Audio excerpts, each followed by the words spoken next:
Depuis les premiers instants de l'humanité, les hommes sont confrontés au cycle immuable de la vie.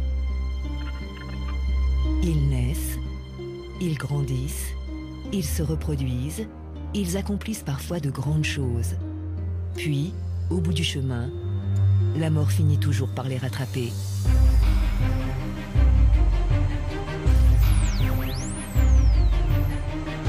Mais depuis plus d'un siècle, les progrès de la science repoussent chaque jour un peu plus cette issue fatale. Déjà, l'espérance de vie dépasse les 75 ans dans les pays riches et les centenaires se comptent par milliers.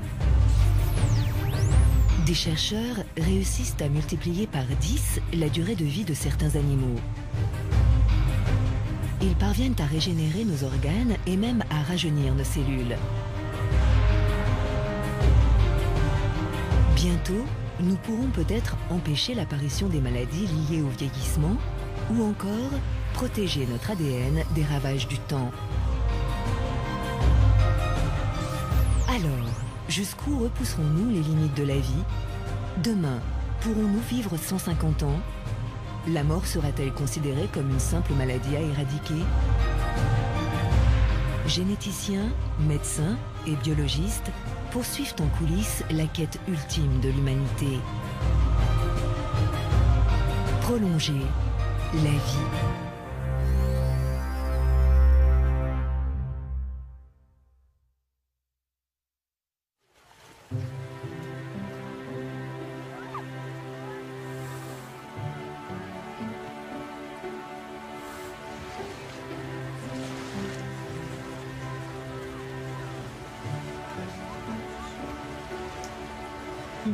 Allez, il y en a assez pour aujourd'hui. Allez, une seconde. On passe là. Au pied des Alpes, sur le rivage du lac Léman, un cycliste hors du commun s'apprête à prendre le départ d'une course longue de 60 km. 24 ans nous séparent tous les deux. Je pourrais être son fils. Robert Marchand est né le 26 novembre 1911. À 102 ans, ce doyen fringant est désormais célèbre dans le monde du cyclisme, détient le titre spécialement créé pour lui du centenaire le plus rapide du monde.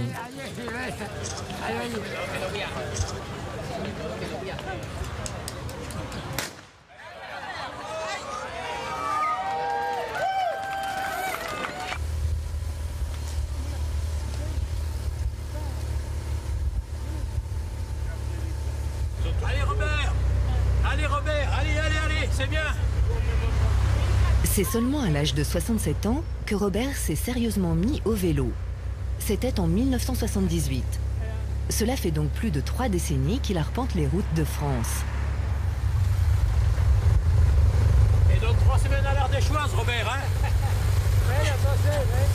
Ah oui, oui. Malgré son grand âge, il parcourt encore aujourd'hui plusieurs milliers de kilomètres chaque année.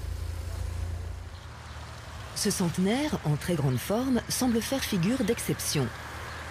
Vivre longtemps et en aussi bonne santé serait-il réservé à quelques rares privilégiés?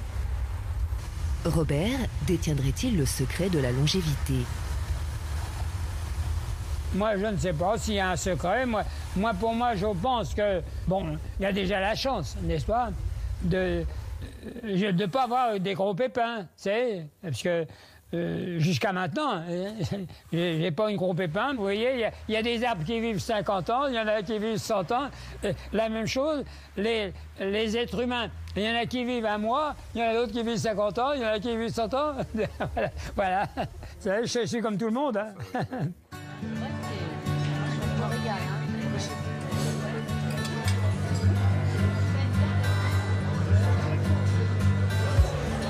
Il faut bien mastiquer. Un aliment qui est déjà bien mastiqué, il est déjà à moitié digéré.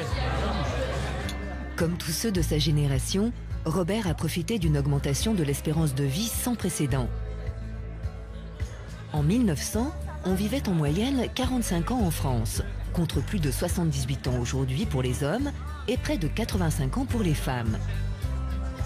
Une évolution spectaculaire obtenue grâce au progrès de la médecine moderne. Mortalité infantile, maladies infectieuses, puis affections cardiovasculaires, Une à une, les pathologies les plus meurtrières ont vu leur impact diminuer au cours des siècles derniers. Je fais ça exactement pour prouver qu'à 100 ans, on peut encore faire quelque chose. Voilà, du vélo ou de la marche, voilà. Même s'ils ne sont pas tous aussi dynamiques que Robert, on compte aujourd'hui plus de 300 000 centenaires dans le monde. Et ce chiffre ne cesse d'augmenter. En moyenne, nous gagnons encore chaque année 3 mois d'espérance de vie.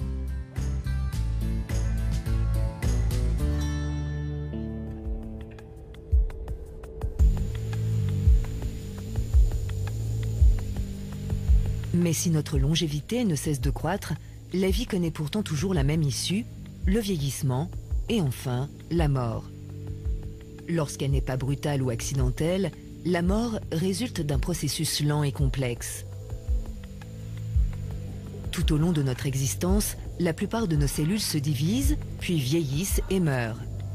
Elles sont alors remplacées par de nouvelles cellules qui finissent à leur tour par mourir. Nos tissus, nos organes ou encore notre sang se régénèrent ainsi naturellement. Mais avec le temps, ce processus de renouvellement cellulaire se fait de moins en moins bien. La peau se couvre de rides, les muscles fondent, les artères, le cœur ou encore le cerveau deviennent moins performants. Et le corps tout entier vieillit peu à peu. Notre longévité serait donc liée à cette capacité de régénération. Le rêve ultime serait de pouvoir régénérer notre organisme à l'infini. Nous pourrions renaître de nos cendres tel le phénix. Ou encore faire repousser nos membres amputés comme la salamandre. Partout dans le monde, des scientifiques poursuivent cette quête dans un seul but: contrer les effets du vieillissement.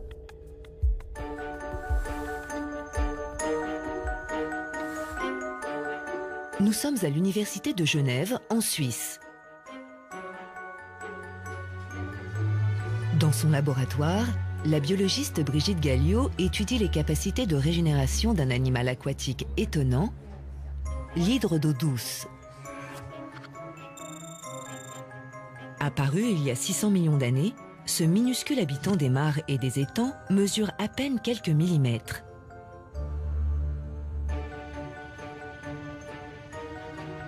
Il est doté d'un pouvoir extraordinaire. Lorsque les chercheurs le coupent en deux, il est capable de se régénérer totalement. En à peine 3 jours, 2 individus parfaitement constitués se forment à partir des fragments initiaux.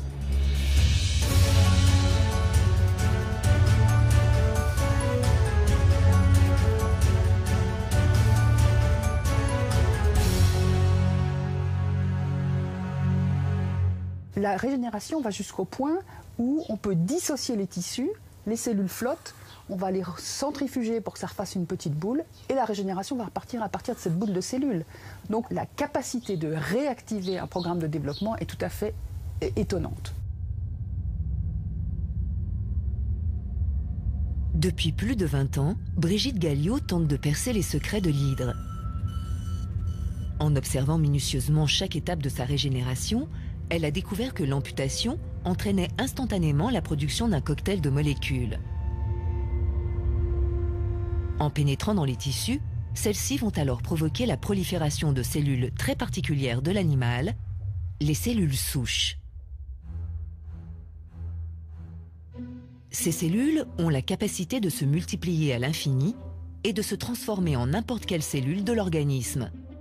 Des tentacules, de la bouche, du pied, des cellules digestives ou encore des neurones. Leur prolifération permet à l'hydre d'échapper littéralement au vieillissement. Un chercheur belge a d'ailleurs suivi une hydre pendant 5 ans et elle ne montrait aucun signe de vieillissement. L'hydre pourrait être immortelle, mais pour le vérifier, une seule vie humaine ne suffirait pas. L'objectif serait de pouvoir transposer les mécanismes de régénération de l'hydre à d'autres espèces et pourquoi pas à l'homme. Aurions-nous nous aussi le pouvoir de nous régénérer? Et si ce pouvoir était toujours présent quelque part, au plus profond de nos cellules?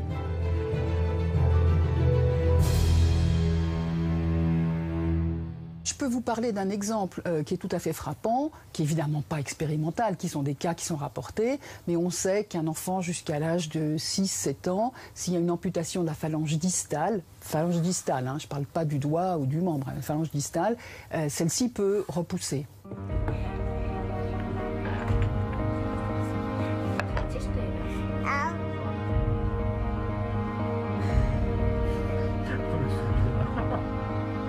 L'homme n'a donc pas totalement perdu ses capacités de régénération. Malheureusement, ce potentiel disparaît avec l'âge. Une grande partie des recherches essaye de comprendre pourquoi, apparemment, dans des branches mammifères, le potentiel de régénération a été en quelque sorte perdu.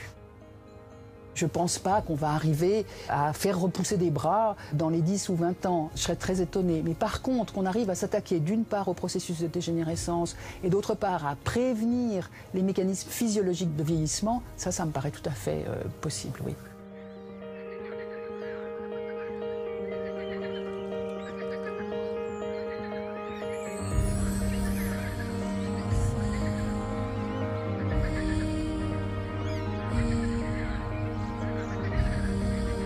L'hydre d'eau douce n'a pas encore dévoilé tous ses secrets. Mais d'autres chercheurs se concentrent sur le potentiel des cellules souches qui sont présentes dans le corps humain.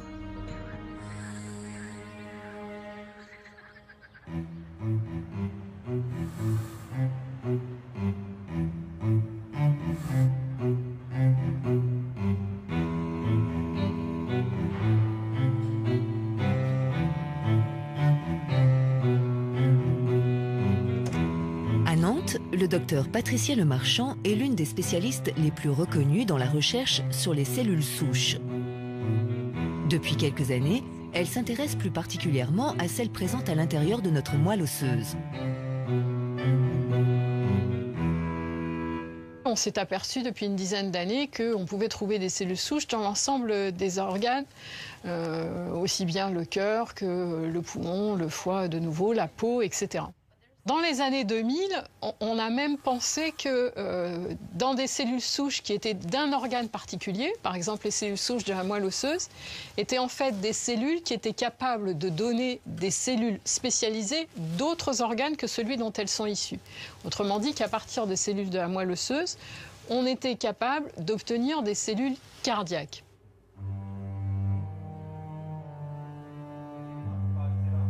Régénérer un cœur malade grâce aux cellules souches contenues dans la moelle osseuse, c'est se contenter de faire Patricia Lemarchand et son équipe il y a quelques années. Les médecins ont d'abord prélevé les cellules souches dans les os de patients ayant subi un infarctus du myocarde. Ils ont ensuite injecté ces cellules directement dans la partie malade du cœur. Contrairement à ce qu'espéraient les chercheurs, les cellules souches ne se sont pas transformées en cellules cardiaques. Mais elles ont en revanche sécrété des substances qui ont favorisé la régénération du cœur. Ce qu'on a montré, c'est que les patients qui ont reçu la thérapie cellulaire, en plus du traitement habituel, ont une meilleure récupération de leur fonction cardiaque et en particulier de ce qu'on appelle la viabilité. C'est-à-dire qu'on peut mesurer après l'infarctus la zone non viable, la zone qui est morte en fait, et on peut 3 mois après remesurer cette zone et regarder si elle a diminué ou pas. Et donc on a montré qu'il y avait une meilleure récupération chez les patients qui avaient reçu la thérapie cellulaire par rapport aux patients qui ne l'avaient pas reçue.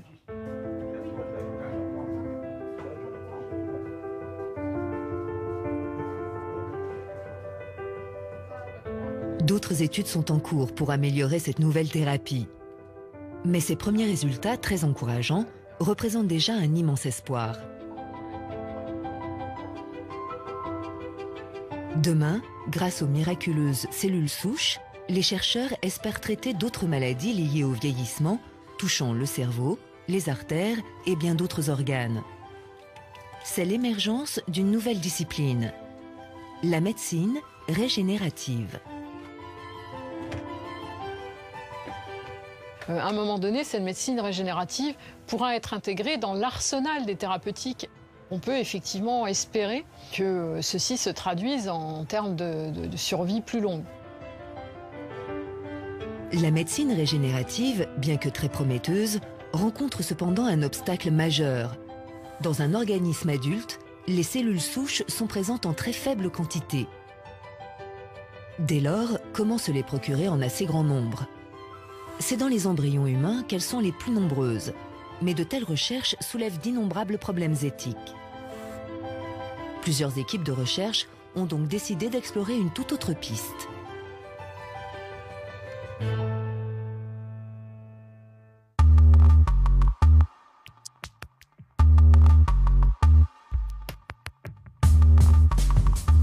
En 2007, le japonais Shinya Yamanaka de l'université de Kyoto ouvre la voie grâce à une découverte inédite.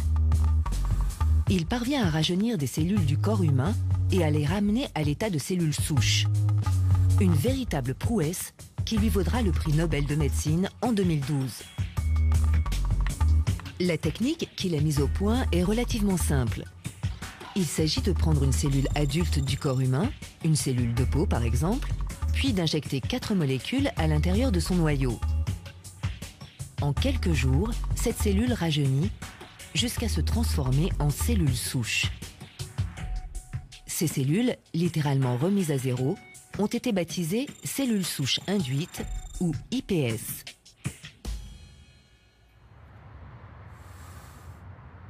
À Paris, le biologiste et entrepreneur André Choulika a rapidement pressenti l'incroyable potentiel de la découverte du professeur Yamanaka.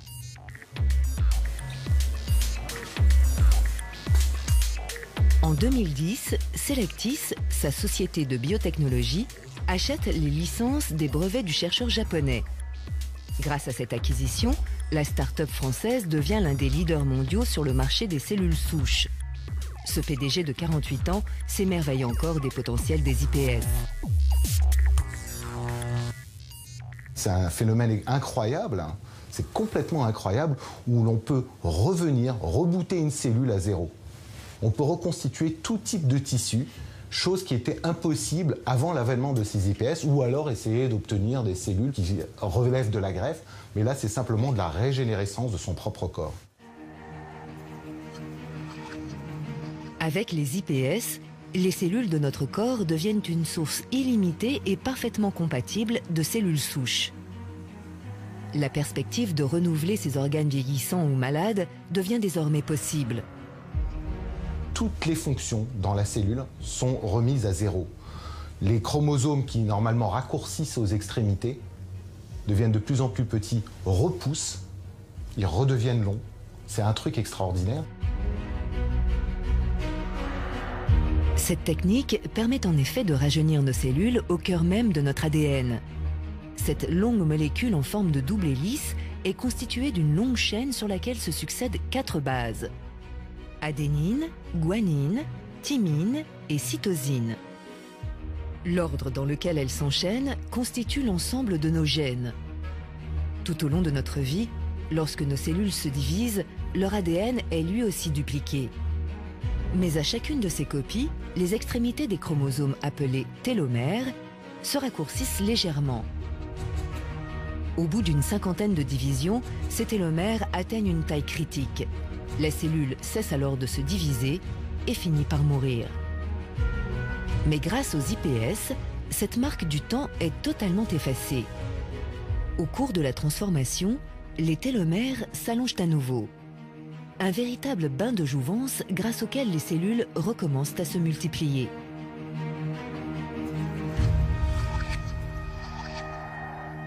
Mais au plus profond de notre ADN, les cellules IPS montrent cependant leurs limites. Une seule chose que l'on ne sait pas rebooter, c'est effectivement les mutations qui sont accumulées dans l'ADN. Au fil du temps, l'ensemble de notre ADN accumule de nombreuses mutations. Des erreurs causées par des agressions comme le stress, les infections, le tabac, les UV ou encore la pollution. En gros, le corps humain accumule 1,8 million de mutations par seconde. Et c'est ça qui fait en fait le vieillissement. Notre organisme est capable de réparer naturellement certaines de ces erreurs. Mais avec le temps, notre système de réparation est dépassé. Apparaissent alors des maladies liées à l'âge, telles les cancers, Parkinson ou la maladie d'Alzheimer. Si la technique des IPS permet de rajeunir les cellules, même les plus âgées, leur ADN, en revanche, ne peut être réparé. Au cœur des noyaux cellulaires, les millions de mutations accumulées au fil du temps sont toujours là.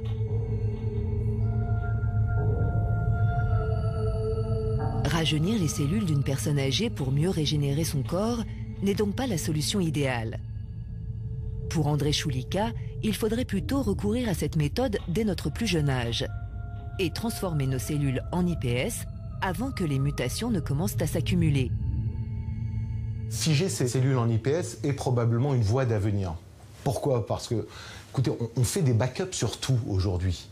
Votre téléphone, il a un backup sur un cloud. Dès que vous le branchez, toutes les photos partent sur un disque dur. Pourquoi on ne se backuperait pas soi-même?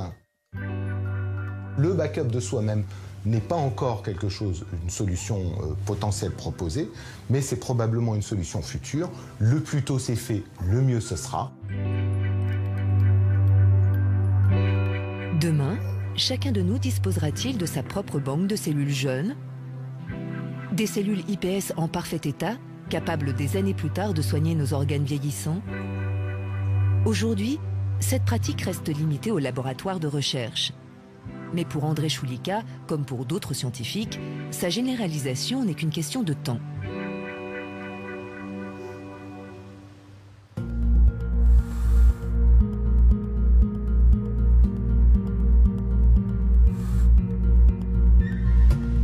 Réparer ou rajeunir des organes fragilisés par l'âge est l'un des plus grands enjeux de la médecine moderne. Mais pour prolonger l'espérance de vie humaine, certains scientifiques voudraient agir beaucoup plus tôt, avant même que notre ADN accumule des mutations. Leur objectif, bloquer littéralement le mécanisme du vieillissement. Nous sommes à l'université René Descartes à Paris. Membre de l'Académie des sciences, l'éminent biologiste Miroslav Radman est un des spécialistes mondialement reconnus de la longévité. Dans son laboratoire, il étudie depuis de longues années plusieurs organismes ultra résistants que rien ou presque ne semble pouvoir tuer.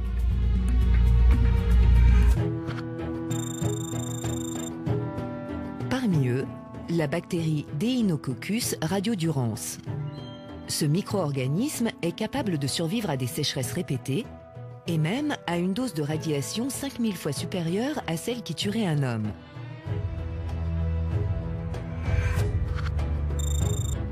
Le rotifère, lui, est un minuscule animal d'eau douce qui se révèle parfaitement insensible aux attaques acides et aux températures extrêmes. Enfin, un autre champion de la survie fait l'objet de toutes les attentions. Le tardigrade, un petit animal rondouillard mesurant à peine 1/10 de millimètre. Surnommé l'ours d'eau, il est capable de résister aux fortes pressions, aux produits toxiques et même aux rayons cosmiques et au vide intersidéral.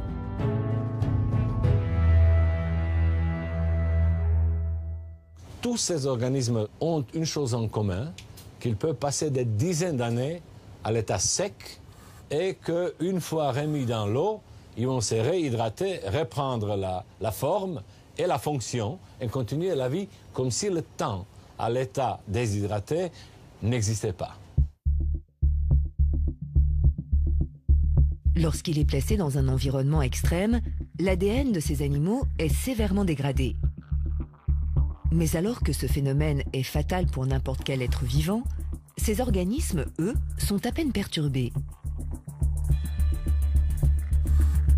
Quel est le secret de leur extraordinaire robustesse? Comment peuvent-ils survivre après de tels dommages? Pour répondre à ces questions, Miroslav Radman et son équipe ont étudié en détail l'ensemble des constituants cellulaires du tardigrade, du rotifère et de la bactérie radiodurans. Ils ont alors fait une découverte inédite. Si leur ADN peut être facilement endommagé, les protéines chargées de le réparer semblent en revanche presque indestructibles. On a trouvé une protection généralisée des protéines cellulaires. Or, les protéines sont les molécules fonctionnelles. Toutes les fonctions de la cellule sont portées par les protéines. Chez toutes les espèces, les protéines sont les constituants essentiels des cellules. Tandis que certaines en composent l'architecture, d'autres, comme les enzymes ou les hormones, remplissent la plupart des fonctions de l'organisme. En cas d'attaque, toutes ces protéines sont habituellement dégradées, tout comme l'ADN. C'est ce que l'on appelle l'oxydation. Mais chez les organismes étudiés par le professeur Radman, elles bénéficient au contraire d'une protection exceptionnelle, d'un véritable système anti-oxydation. Lorsque les conditions redeviennent favorables, les protéines en charge de réparer l'ADN redeviennent opérationnelles. Et les organismes peuvent alors revenir à la vie comme si de rien n'était.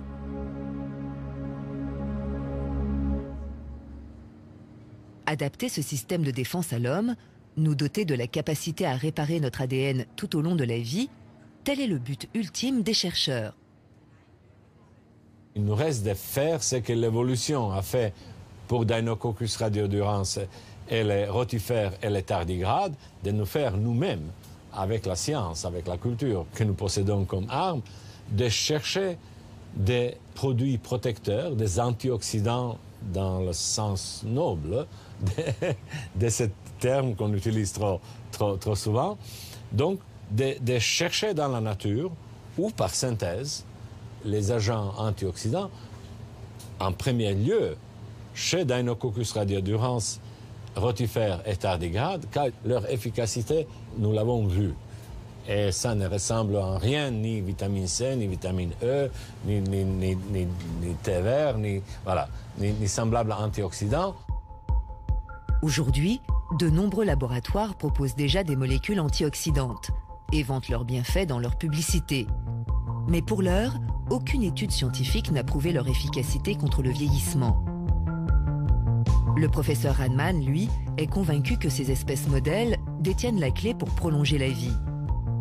Un jour, il en est sûr, des organismes aussi complexes que les êtres humains seront eux aussi capables de protéger leurs cellules du vieillissement.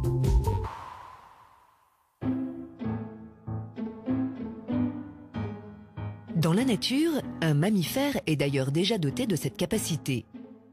Il s'agit du rat taupe nu. Ce rongeur, originaire d'Afrique, aurait pu recevoir la médaille de l'animal le plus laid au monde. Mais derrière ce physique disgracieux se cache un véritable champion de la longévité. Le rat taupe nu est capable de vivre plus de 30 ans, soit 10 fois plus que ses proches cousines, les souris. Mieux encore, tout au long de son existence, il ne développe ni cancer ni maladie cardiovasculaire. Il est capable de protéger ses cellules et de réparer son ADN en continu. De longues années de recherche sont encore nécessaires pour identifier les molécules miracles qui protègent ces animaux des méfaits de l'oxydation. Mais un jour, ces molécules seront peut-être testées chez l'homme. Notre espérance de vie en bonne santé pourrait alors s'allonger considérablement. Si on peut d'une façon artificielle, si on peut s'aider à décaler cette oxydation, prolonger la vie saine, la santé, jusqu'à 100, 120 ans, ben nécessairement, on va mourir plus tard. Il n'y a aucune raison scientifique à donner une limite. Pour l'heure, l'ADN humain reste l'un des maillons faibles en matière de vieillissement. Mais certains individus, comme Robert, semblent plus résistants que d'autres. Et pour de nombreux scientifiques, le secret de leur longévité se cacherait justement au cœur de leur ADN. Parce qu'ils cherchent le gène. Ils n'ont pas encore trouvé le gène. Et paraît qu'il y a un gène de la jeunesse. Depuis une quinzaine d'années, les centenaires du monde entier font l'objet d'intenses recherches. Ces hommes et ces femmes semblent tous dotés d'un groupe de 4 gènes bien particuliers. Des gènes qui joueraient donc un rôle important dans leur exceptionnelle résistance aux dommages du temps.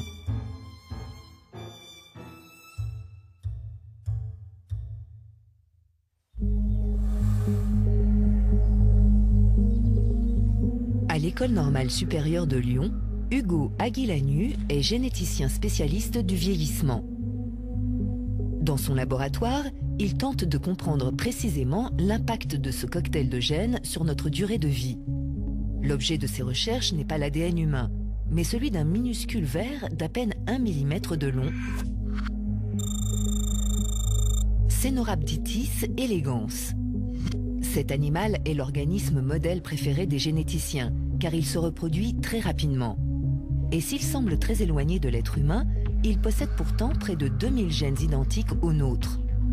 Et parmi eux, la majorité des gènes impliqués dans la longévité. Et de manière tout à fait extraordinaire, on s'est rendu compte que ces gènes qu'on avait déjà trouvés chez ces organismes simples sont exactement les mêmes gènes qu'on retrouve chez les gens qui ont la capacité de vivre 100 et même plus. Donc c'est ces études prises ensemble qui suggèrent qu'il y a vraiment une composante génétique dans le vieillissement et dans la durée de vie. L'espérance de vie de chacun d'entre nous serait donc bel et bien liée aux gènes dont nous sommes dotés. Mais à quel point ? Notre ADN dicte-t-il à lui seul l'âge auquel nous allons mourir ? Pour le savoir, Hugo Aguilanu et son équipe ont modifié génétiquement plusieurs vers de Caenorhabditis elegans. L'activité des gènes impliqués dans leur longévité a été soit stimulée, soit inhibée. Puis la durée de vie de chaque animal a été soigneusement mesurée. Au cours de l'expérience, un gène s'est révélé particulièrement important. Le blocage complet de son action a entraîné des résultats dépassant toutes les espérances des chercheurs. Sur le ver qu'on appelle Caenorhabditis elegans, qui est donc un petit animal qui vit en normalement à peu près 19 jours, entre 17 et 19 jours, aujourd'hui au laboratoire on arrive à faire vivre ces animaux à peu près 300 jours, en mutant un gène seulement, ou en changeant une condition. Donc ça veut dire qu'on arrive à avoir des impacts qui sont très importants. Chez l'homme, c'est pas correct de faire le parallèle direct, mais ça reviendrait à vivre 800 ans.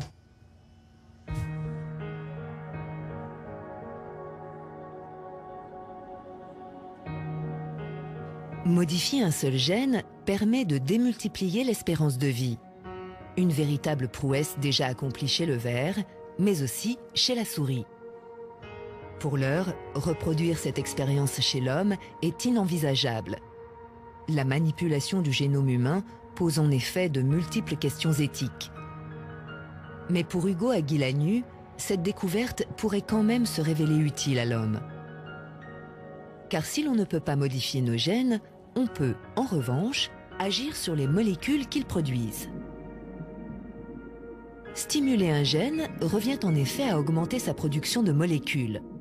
À l'inverse, supprimer son activité permet d'en bloquer la fabrication. De simples médicaments pourraient donc mimer cette action et ainsi accroître considérablement notre durée de vie.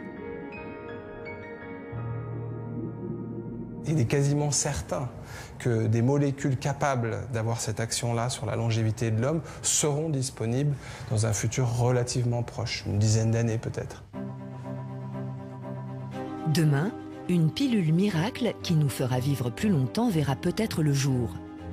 Mais en attendant, le décryptage du génome humain progresse à grands pas et pourrait bientôt bouleverser la médecine de la longévité. Une révolution est en marche, celle du séquençage express de notre ADN.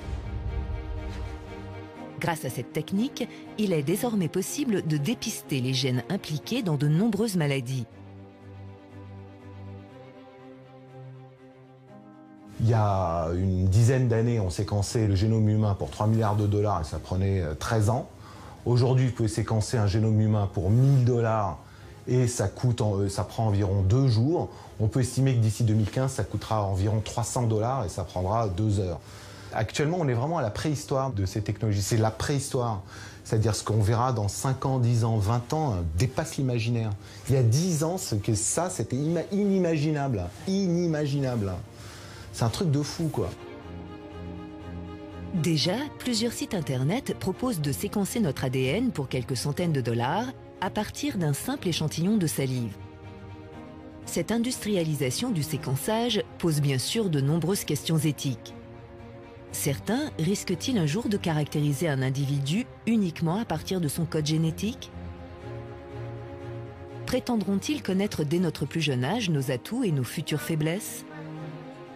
Les dérives eugénistes représentent une menace que les scientifiques ne peuvent sous-estimer. Mais en matière de longévité, ces progrès fulgurants leur offrent néanmoins une opportunité unique. Grâce à un simple test génétique, on peut en effet connaître notre pourcentage de risque de développer un cancer du sein, un diabète, Parkinson ou même la maladie d'Alzheimer. Dès lors, certains spécialistes prédisent l'émergence imminente d'une nouvelle forme de médecine. Une médecine personnalisée, associant un dépistage précoce et une prise en charge adaptée au profil génétique de chacun. La médecine du futur sera une médecine qu'on appellera moléculaire et personnalisée. La façon dont ça se passera, c'est que toutes les personnes sur Terre auront leur génome séquencé. Et ce génome sera stocké certainement sur un cloud. Le médecin va faire un diagnostic de votre génome et va automatiquement, par son ordinateur, savoir exactement le médicament adapté à votre maladie. Et vous allez pouvoir prendre ce médicament-là. Qu'est-ce que ça permet? 1. D'éviter de prendre des médicaments qui ne servent à rien.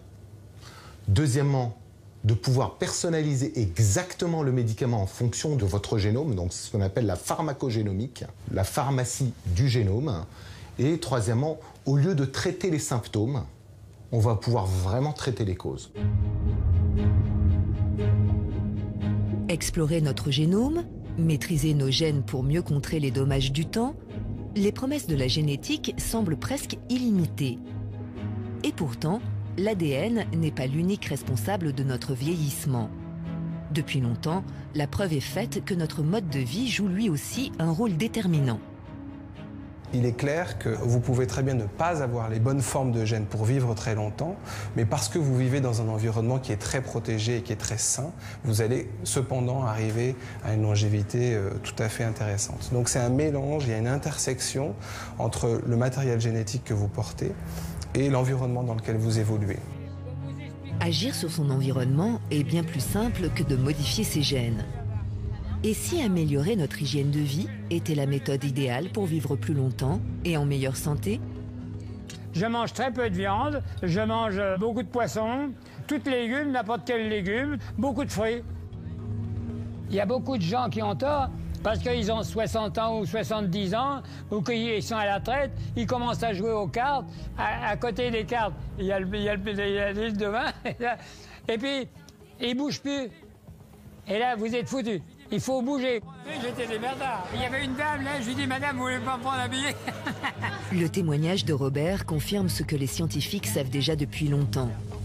L'activité physique, mais aussi l'alimentation, jouent un rôle déterminant dans notre espérance de vie. Mais de récentes recherches ont dévoilé l'existence d'un autre paramètre tout aussi essentiel. La quantité de nourriture que nous consommons. Ce qu'on sait, c'est qu'il y a des régions du monde dans lesquelles la quantité de nutriments ingérés par jour est beaucoup plus faible que dans d'autres. Et donc l'une d'entre elles qui est très connue, c'est donc l'archipel la plus au sud du Japon, qui est l'archipel d'Okinawa, où les gens ont une nutrition très particulière. D'abord, ils ingèrent un nombre de calories très limité, et en plus, ils mangent un type de nourriture qui est très saine. Et donc, ces gens-là, comme par hasard, j'ai envie de dire, mais c'est évidemment pas un hasard, ça a été démontré en tout cas épidémiologiquement après, ont le bénéfice de leur nutrition puisqu'ils vivent jusqu'à 100 ans de manière assez commune, beaucoup plus commune que dans d'autres régions du monde.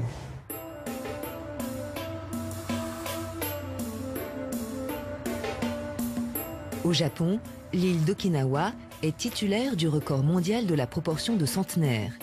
Ils sont 3 fois plus nombreux qu'aux États-Unis et 2 fois plus nombreux qu'en France. Les habitants de cette île vivent non seulement plus vieux, mais aussi en meilleure santé. Les cas d'infarctus, de cancer du sein ou de la prostate sont 4 fois moins nombreux que dans les autres pays industrialisés.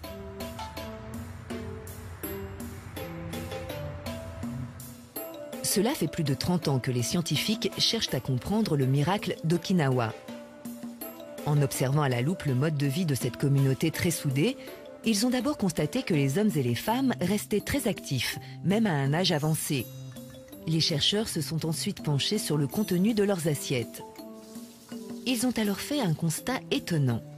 Non seulement le peuple d'Okinawa mange très sainement, mais surtout, il pratique une coutume ancestrale baptisée Ara-Ashibu. Son principe, s'arrêter de manger avant d'atteindre la satiété. Les Okinawaïens consomment ainsi seulement 1800 calories par jour, soit 2 fois moins que la consommation moyenne d'un occidental.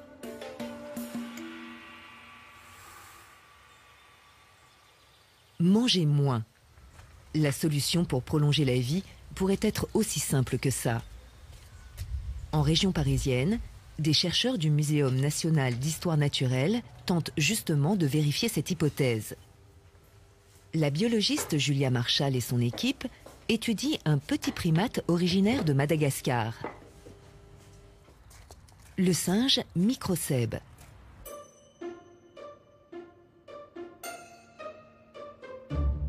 Depuis 7 ans, ces animaux font l'objet d'une expérience originale. Les scientifiques diminuent leur ration alimentaire afin d'en mesurer l'impact sur leur vieillissement et leur longévité. Une voie de recherche baptisée restriction calorique.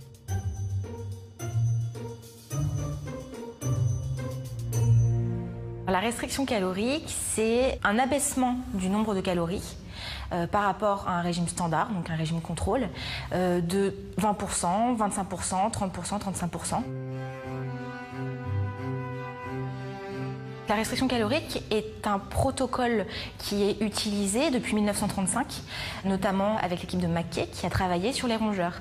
Et pour la première fois, il a pu mettre en évidence une relation inverse entre le nombre de calories ingérées et le temps de vie des individus traités.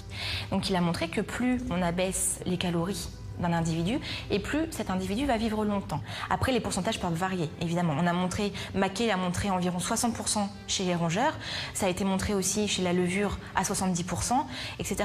Mais ce qui est sûr, c'est que la réponse semble être la même. Une restriction calorique qui semble activer une réponse commune entre les différentes espèces animales, qui serait quand même une augmentation de la longévité. La restriction calorique a déjà fait ses preuves sur des organismes simples. Julia Marchal et ses collègues tentent désormais de reproduire l'expérience sur un animal beaucoup plus proche de l'homme.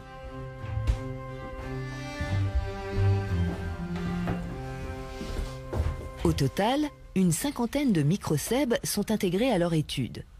Un premier groupe témoin reçoit une alimentation à volonté, des bananes et une bouillie préparée avec soin, à base de lait concentré, de céréales ou encore de pain d'épices. Un second groupe reçoit 30% de nourriture en moins que le groupe témoin. L'expérience est encore loin d'être achevée. Mais déjà, après quelques années, les bénéfices de la restriction calorique se révèlent incontestables. La restriction calorique permet de maintenir les individus ou les animaux dans des états de santé favorables, comparables à ceux qu'on peut observer chez des individus jeunes. Donc effectivement, c'est quand même favorable d'un point de vue état de santé général. Les singes microcèbes qui mangent 30% de nourriture en moins vieillissent en fait plus lentement et se révèlent en bien meilleure santé que les autres. Mais cette méthode doit cependant être utilisée avec la plus grande précaution. Une restriction calorique trop sévère risquerait d'entraîner des conséquences néfastes. C'est vrai que la restriction calorique a pu montrer certaines limites. Quand elle est faite de manière trop importante et de manière trop longue, elle peut engendrer des problèmes de développement de certains tissus, de certains organes, notamment au niveau du cerveau, par exemple. Ceci a été démontré chez des enfants de l'île d'Okinawa. Pour limiter les risques, la restriction calorique doit donc être pratiquée sans excès. Une réduction de 30% de l'apport alimentaire quotidien semblerait convenir pour obtenir de bons résultats. Ces données doivent encore être testées chez l'homme de manière expérimentale. Mais si elles venaient à se confirmer, serions-nous prêts à suivre un régime aussi contraignant? Pourrions-nous vraiment tirer un trait sur les plaisirs de la gourmandise? Pour la plupart d'entre nous, la restriction calorique est presque inenvisageable. L'idéal serait donc de découvrir un médicament capable d'en mimer les effets. Cet objectif est notamment poursuivi par l'équipe du Dr Marshall qui étudie de près une molécule présente dans de nombreux fruits, le resveratrol. Ce produit est déjà connu pour ses effets protecteurs sur le système cardiovasculaire. Les chercheurs tentent maintenant de savoir s'il pourrait aussi contribuer à augmenter l'espérance de vie. Ils ont donc créé un troisième groupe de singes microcèbes. Un groupe nourri à volonté, mais recevant quotidiennement une dose de resveratrol. Ce que nous pouvons dire aujourd'hui, c'est qu'au niveau de l'état de santé des individus, les animaux traités par restriction calorique ou avec du resveratrol présentent un meilleur état général, même au niveau morphologie, avec moins de traits caractéristiques du vieillissement chez cette espèce. Sur la cinquantaine de singes intégrés à l'étude, une trentaine sont déjà décédés. Les survivants appartiennent en majorité au groupe ayant subi une restriction calorique ou ayant reçu du resveratrol. Mais les scientifiques doivent encore attendre quelques années pour vérifier que ces animaux vivent réellement plus longtemps que la moyenne. Il sera alors possible de faire les premiers essais chez l'homme. Et là encore, il faudra patienter le temps d'une vie pour mesurer les effets de ces traitements sur notre longévité.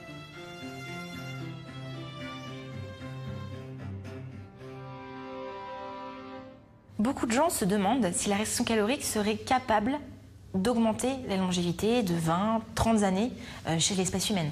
Je pense qu'on peut continuer à espérer. C'est vrai qu'il faut faire les choses intelligemment. La restriction calorique, oui. Abaisser son apport calorique, oui, mais dans de bonnes conditions. Ça ne sert à rien d'abaisser ses calories si, à côté de ça, on adopte des mauvaises habitudes alimentaires, notamment la consommation trop riche de lipides, de glucides, notamment de hamburgers, de nourriture genre fast-food. À ce jour, la restriction calorique reste la piste la plus prometteuse et surtout la plus simple à mettre en œuvre pour augmenter notre espérance de vie. Demain, grâce à cette stratégie ou à des molécules comme le resveratrol, nous vivrons peut-être 100 ou 120 ans. Mais chacun d'entre nous est unique et l'impact de cette méthode miracle variera sans doute en fonction des individus. Ce qui est important de comprendre, c'est que souvent on fait la séparation entre l'environnement et la génétique. Et en fait, ce sont deux aspects de notre vie qui sont complètement interconnectés. C'est une des raisons pour laquelle le bénéfice de la restriction calorique pourrait très bien être variable d'une personne à l'autre, puisque notre matériel génétique est variable.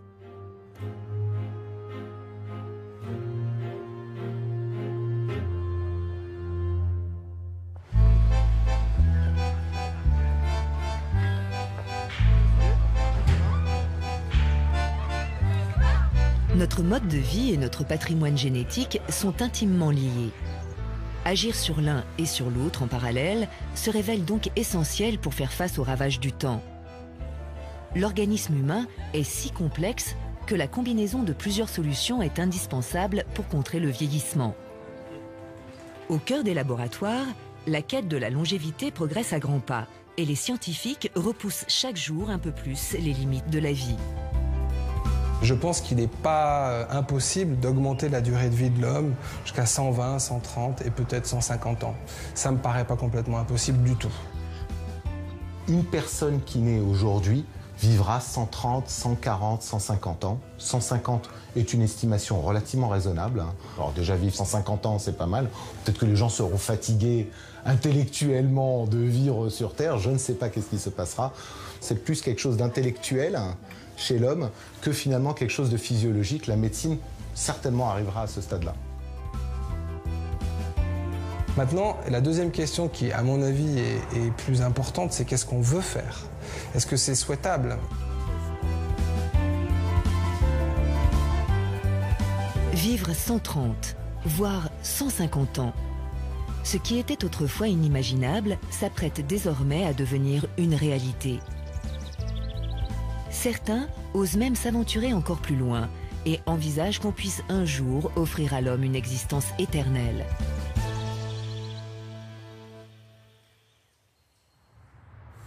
À l'université de la Sorbonne, à Paris, le philosophe Jean-Michel Beignet s'intéresse depuis de longues années à l'impact des progrès scientifiques sur notre société.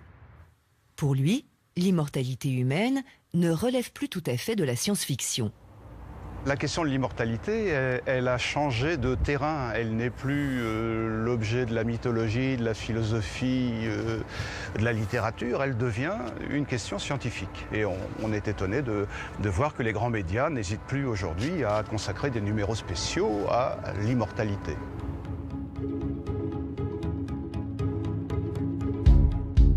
Prolonger la vie, reculer sans cesse ses limites jusqu'à espérer un jour s'affranchir de la mort. Si les progrès de la science nous offraient vraiment la vie éternelle, quel sens donnerions-nous alors à notre existence? Quelque chose n'a de sens que pour autant qu'il s'inscrit dans une histoire qui a une fin. Une histoire sans fin est une histoire absurde, est une histoire terrifiante. Et c'est la mort qui donne son sens à la vie. Si on imagine une humanité qui est dépourvue de cette mort, on s'installe dans une histoire où plus rien n'aura de sens. Ça ne me tracasse pas. Je laisserai cette luxe à mes petits-enfants de voir comment ils vont donner sens à une vie de 200 ans ou 300 ans. Je leur laisse ces problèmes à eux. Même pour les chercheurs les plus audacieux, faire de l'homme une espèce immortelle est encore très loin d'être à portée de main. Mais déjà, un enfant né aujourd'hui a une chance sur 5 de devenir centenaire. Et face à cet allongement inédit de l'espérance de vie, notre société tout entière pourrait bien être bouleversée.